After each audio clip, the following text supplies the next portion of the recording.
Leaders of national and international sport organizations are increasingly recognizing the importance of involving stakeholders in the development of policies. This brings us to the topic of democratization of sports and fitness. As you have seen in many other fields, and especially let's take the example of education, where there is a rampant democratization happening, despite the fact that there are so many good schools and there are so many coaching institutes and coding institutes and IIT institutes. Still, technology has acted as a huge leverage and taken the aspects of education to every nook and corner of the country. In the same way, we want sports and fitness to be taken on the back of sports technology to every nook and corner of the country. Gen Z is known for disrupting the status quo in many industries, sometimes not even consciously. The sports industry too is on the verge of an overhaul, driven not by the federations and teams that comprise the category, but by its young fans. So if you look at the Gen Z and the Gen Alpha actually, which is even a younger generation, and which is what we are targeting, they are itching to go and they are raring to go. Now they need options. They need things which are simplified. And again, at the cost of repeating myself, look at the success of companies like White Hat Junior, Unacademy, and these are younger generations, right? I mean, these people were out there ready to learn coding, ready to do new programs.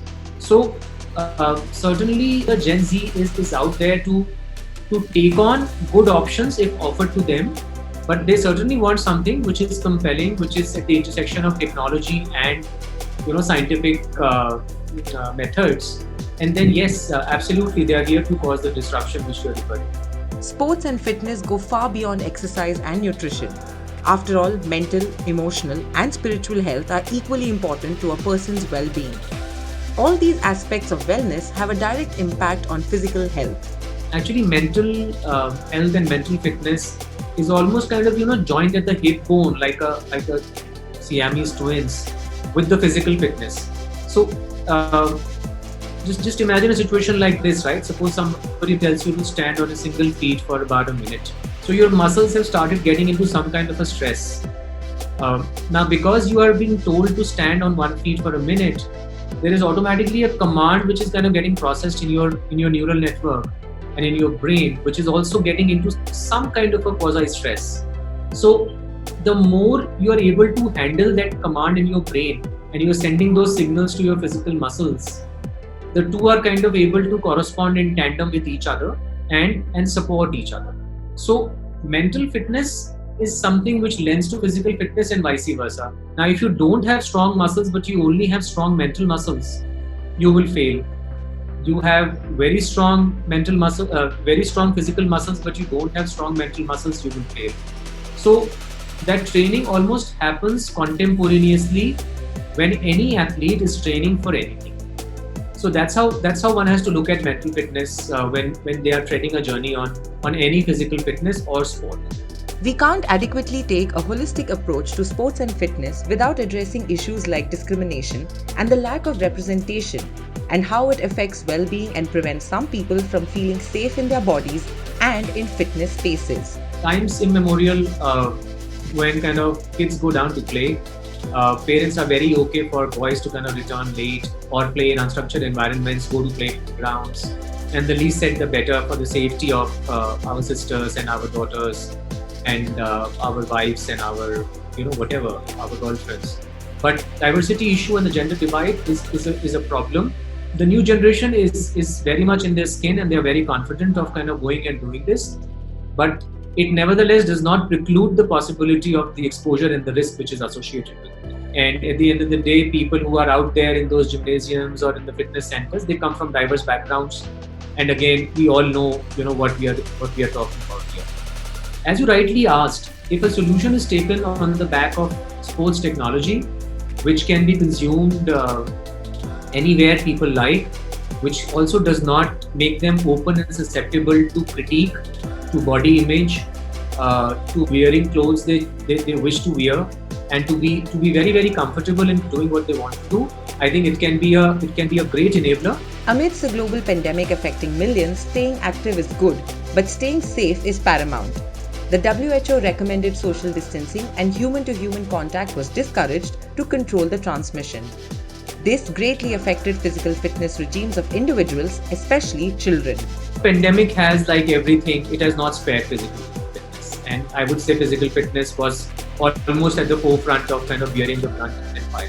Everything kind of stopped, pools kind of shut, courts shut, coaches were not allowed inside, fitness centers, gymnasiums, everything was shut. That also kind of led us to accelerate by at least more than a year and a half our digital plans. And the way we are talking, this became a new way of teaching everything and anything. So we have taken this on, and we are doing this. To very specifically answer this, is this going to be the norm in the future? Well, my 2 cents on this will be that there will be a model which will be phygital, which will be physical and digital. So people will say that, hey, look, you know what, once a week we will come and meet the coach, we will do some corrections, but the balance part of the week, we are good with a digital option. It kind of gives the best of both worlds. It gives you the outside exposure and the so-called first-hand evaluation, assessment, corrections, etc. It gives you the benefit of doing digital programs in the comfort of your home and your schedules. And it kind of overall, it doesn't become onerous both for the provider and for the consumer. So in my mind, the redefinition will be of a digital model or a hybrid model. With a new world post-COVID, technology seems to be the savior when it comes to providing tools for accountability, tracking, and mentoring in the field of sports and fitness.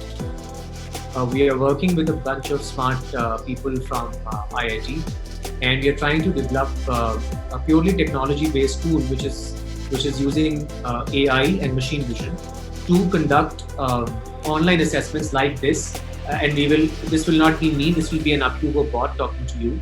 And you will be made to conduct certain tests, basis which we will give you a primary report, and once you input more details, we will conduct a secondary analysis and tell you that if you wish to pursue tennis, then maybe these are the areas you can work upon, and these are the programs which are available in our catalog which you can come take and progress your game or progress your level in that game, whichever way it is. So, and by the way, there are enough and more models like these which are existing in the West.